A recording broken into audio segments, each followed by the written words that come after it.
Hello. In this video, I'm going to be talking to you about Aristophanes' play Ecclesiazusae, which we might translate as Women in the Ekklesia, or Women in the Assembly. The Ekklesia in ancient Athens was the democratic space in which decisions of state were taken. And essentially what happens in the play is that a group of women decide they're going to dress up as men, and they're going to enter the Ekklesia early in the morning before the rest of the men get there, and they're going to collectively vote for a measure to be put forth by one of their own, a woman named Praxagora, sorry. And basically the motion is for control of the state to be given over to women as opposed to men.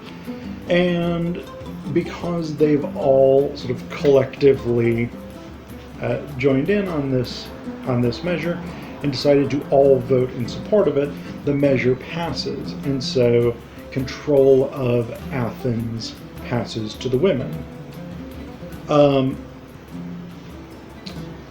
The women, or Praxagora specifically, establishes a kind of communist state, but not really.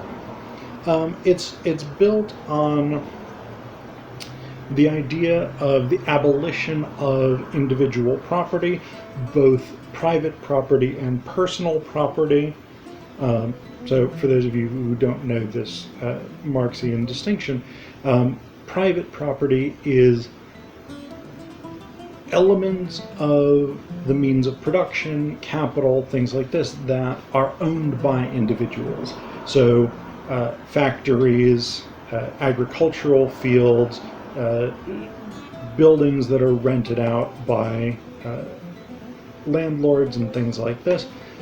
These would be things that are directly intended to make money for the capitalist class, and that are owned privately are private property.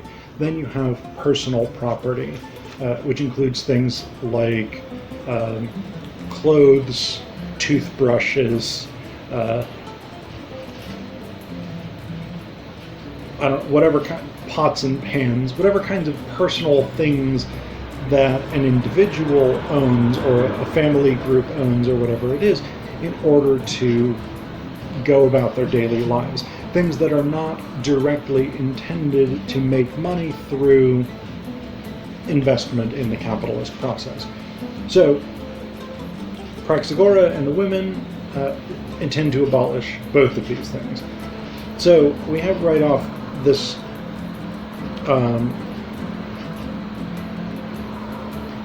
this sort of over-dramatized version of communism. Now, of course, Aristophanes is writing well before Marx himself, but because we get some similar ideas about sort of communal life, communal government, shared property, and things like this in sources like Plato's Republic, we do have a sense that these kinds of ideas were circulating in ancient Athens. So Praxagora gives a good amount of detail about what this new communal state is going to be like. To start out, she says, "Let no man interrupt the speaker till he's heard the whole plan. Don't get excited and try to reply before you've grasped all the how, when, and why. Briefly, my scheme is, mankind should possess in common the instruments of happiness. Henceforth, private property comes to an end. It's all wrong for a man to have too much to spend while others moan starving. Another we see has acres of land tilled prosperously, while this man has not enough earth for his grave. We'll find men who haven't a single lean slave, while others have hundreds to run at their call. That's over. All things are owned henceforth by all." So we get this sense that this is an evening out of social hierarchies and of ownership of resources. People are going to eat together communally. People are going to... There's a fairly complex system of sexual relationships, which essentially involves whenever a young man wants to sleep with a young woman, he has to first sexually satisfy an older, undesirable woman, and vice versa. Whenever a young woman wants to sleep with a desirable man, she has to first sleep with an old, ugly man. This, of course, is... No, I mean, this is a kind of bizarre thing, and it ends up being the driving force for the last sort of major episode of the play before the conclusion, where these three old women end up sort of fighting over the young, attractive man before he can go into his beloved. And this is, this is not a great play by the standards of Aristophanes. This was a very late play. Ecclesiazusae is a very late play, and a lot of the humor is sort of tawdry, and it's not sharp, it's not witty, it's not inventive necessarily in the way that a lot of Aristophanes' earlier plays are. A lot of things depend on just sort of very crass, like, oh, it's going to be horrible to have sex with this old woman, and these sort of constipation jokes and things like this. And so this complicated sexual network is part of that. Both his political stance here, which is a sort of anti-democratic stance, we'll talk more about in just a few minutes, but it's also setting up for this rather crude, sort of not terribly effective anxiety about having sex with old women. So we get that component, that, again, very disappointing component, but we also have a lot in this play about the evils of democracy, and a lot of Aristophanes' plays have this theme to them. Ecclesiazusae does. I see it in birds, it's in wasps, it's in a lot of the plays, where we just have this strong anti-democratic streak. And so I want to give you just a few passages pointing out the critiques that Aristophanes has of democracy.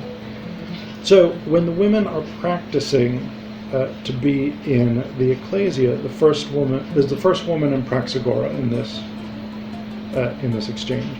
The first woman says, "Don't men drink in Parliament?" Praxagora, "Still with your drinking." First woman, "But I'm sure they do. By Artemis I am, and strong stuff too. Only look at the laws they pass, and it's obvious. They never pass such things unless very drunk. And then they spill libations, don't they? Or tell me, why would they spend such a long time in prayers unless they had some wine bottles going around? And then they're all as rowdy as squabbling drunkards, and when one of them gets outrageously drunk, the rest call order and the archers lug him out." So we've got this critique of the Ekklesia as a space of drunkards, and this idea that the laws are so poorly written, the ideas behind them are so poorly thought out, that they could only have come from drunks. We've got this other passage very late in the play where we've got Chremes, who wants to comply with these new laws about giving up his personal and private property, and then we've got the citizen who's reluctant, who resists. And essentially the citizen makes the argument that there have been a lot of laws that people have enthusiastically consented to in the Ekklesia, but then later on, when it comes time to enforce them, either people have found them to be disastrous or they've quickly been reversed. So we've got things like Chremes remembers when he went and bought copper coins because that was what everyone decided would be legal currency, and then by the time he got to the marketplace to spend them, it was decided that copper coins were outlawed and silver was the only thing. And the citizen talks about a recent tax Euripides persuaded us to impose. He promised us that 2.5% would yield the state 500 talents at the least. So we wanted one and all to gild the man in flaming gold from head to foot, until we started doing the arithmetic and found the scheme a dunce's palace of clouds, gone when the wind unpicks the mortised sun. And then we all wanted to tar Euripides. So again, we've got this critique of democracy as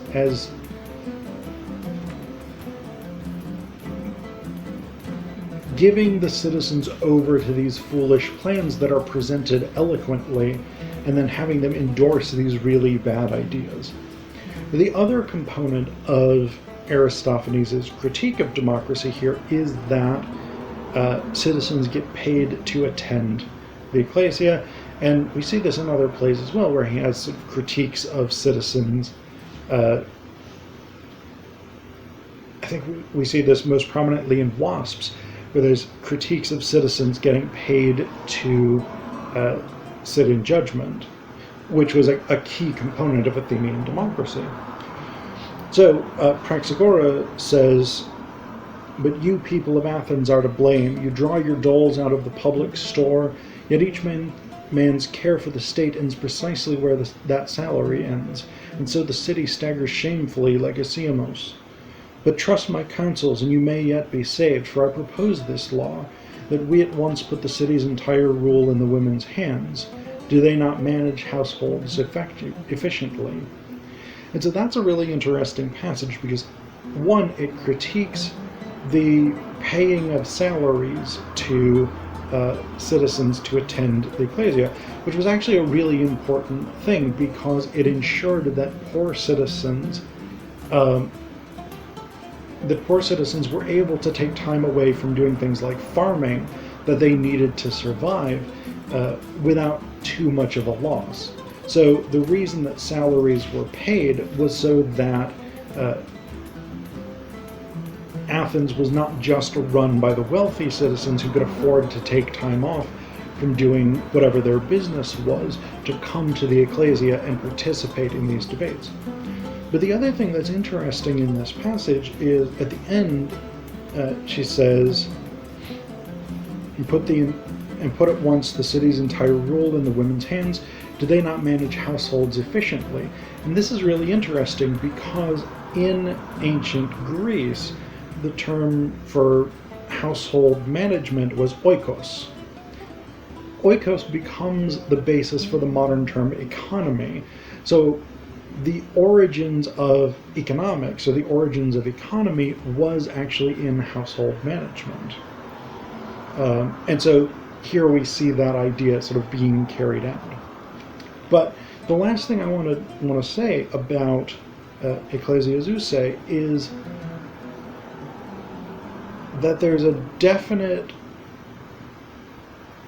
acknowledgement that Athenian society runs on the labor of exploited classes.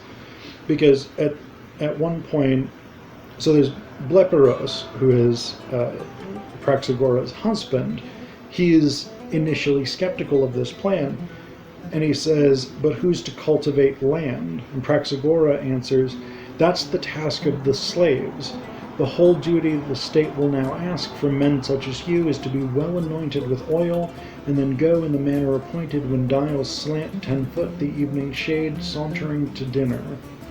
So this is something that's really important in understanding the functioning of ancient Greek societies, and actually of most ancient civilizations. But ancient Greek societies, including under Athenian democracy, is that they only function through the permanent labor of an underclass, or underclasses to be more exact. Whether that's an underclass of slaves who do a lot of the physical labor that allows for people like Aristophanes, Aeschylus, Sophocles, Euripides, Plato, Socrates, Aristotle, etc., to take the time off to write drama or to write poetry or to think about philosophy, etc., or whether that's the labor of women who, again, run households and ensure that things like food, clothing, etc., are available to men.